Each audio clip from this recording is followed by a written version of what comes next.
Pernah nggak teman-teman itu dilarang untuk mewarnai rambut?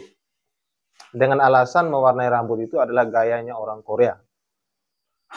Atau pernah nggak kalian dilarang memiliki kumis karena Adolf Hitler itu memiliki kumis? Karena jika kita berkumis, maka kita akan sama dengan Adolf Hitler. Sama juga dengan rambut tadi. Sama saja kita dengan orang Korea. Artinya kita melupakan budaya sendiri. Itu. Nah, contoh itu adalah logical fallacy, kekeliruan berpikir. Nah, teman-teman, apa itu kekeliruan berpikir? Kekeliruan berpikir itu adalah argumentasi yang salah atau silogisme kita yang salah yang sengaja dibuat untuk menipu orang lain. Nah, karena memang falasi itu sendiri berasal dari bahasa Latin ya, falasi, falasia atau fallacious. Itu artinya tipu muslihat. Jadi logical fallacy itu sering kita jumpai dalam kehidupan kita sehari-hari. Jadi ada beberapa kategori yang harus kita perhatikan bahwa orang yang menguasai logical fallacy, dia sengaja membuat silogisme, dia sengaja membuat argumentasi yang salah untuk menipu. Gitu. Itu biasa kita dengar di para politisi misalnya. Misalnya kayak gini, seorang DPR misalnya berkata bahwa kepemimpinan Jokowi itu sekarang itu maju. Sangat maju. Karena memang sebelumnya, sebelum Pak Jokowi itu menjadi presiden, rumah-rumah di kompleksnya dia itu adalah rumah-rumah yang kumuh misalnya. Setelah Pak Jokowi menjabat sebagai presiden, nah rumah-rumah yang di kompleks wilayahnya dia tinggal, DPR ini, itu menjadi rumah-rumah yang mewah.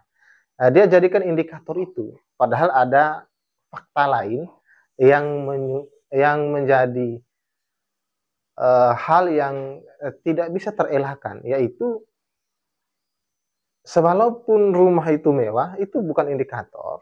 Kenapa? Karena ada hal lain. Ada halnya apa? Nah, di sisi lain ternyata masyarakat bertumbuh.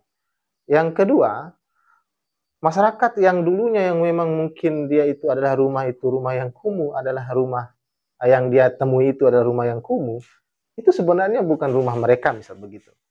Jadi itu juga adalah logical fallacy.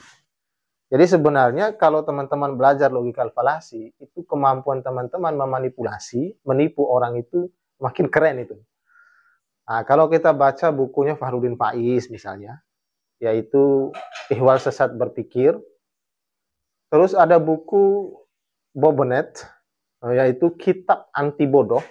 Di sana banyak sekali menerangkan tentang logical fallacy dalam kehidupan kita sehari-hari.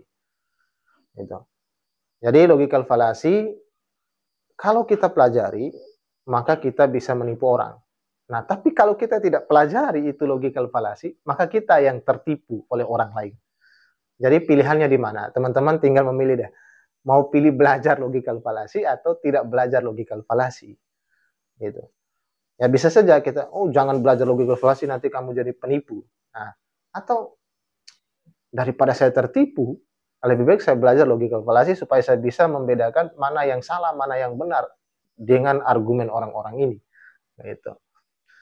Jadi contoh-contoh tadi sudah sangat jelas dan banyak contoh lain teman-teman. Misal begini, anak sial ya kan, dalam budaya kita, masyarakat kita ini ada istilah anak sial. Kenapa ada istilah anak sial? Karena orang tua itu menganggap bahwa anak pertama misalnya lahir itu gagal panen, padinya gagal panen. Anak kedua lahir, padi lagi-lagi gagal panen. Lalu anak ketiga lahir, padinya melimpah ruah panennya. Terus banyak hal-hal lain yang terjadi yang di luar dugaan dia.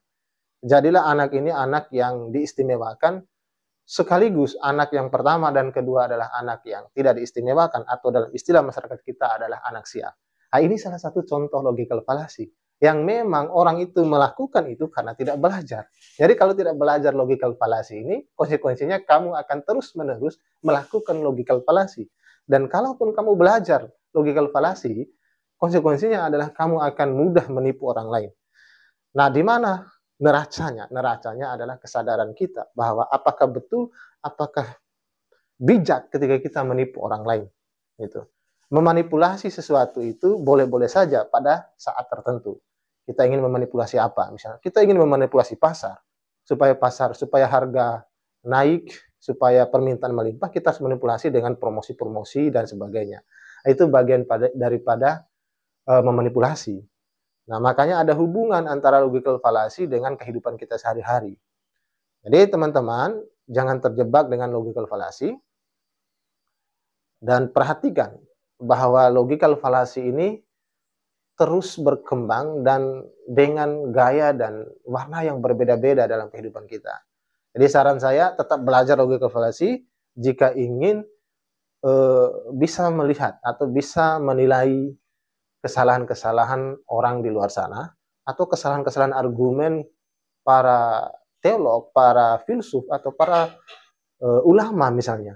Jadi banyak, misal gini, para ulama misalnya menyatakan bahwa ada satu ulama menyatakan, oh, kamu harus pakai baju jubah misalnya, atau memakai celana jingkrang karena itu adalah wajib. Karena Rasulullah memakai itu. Ketika kamu pakai ini, kamu akan seperti Rasulullah. Nah, kata seperti Rasulullah ini adalah logical fallacy. Karena tidak ada hubungan itu semua. Nah, itu hanya kita ya fans ya kan terhadap gaya hidupnya Rasulullah ya, maka disebutlah dalam Islam itu disebut sunnah.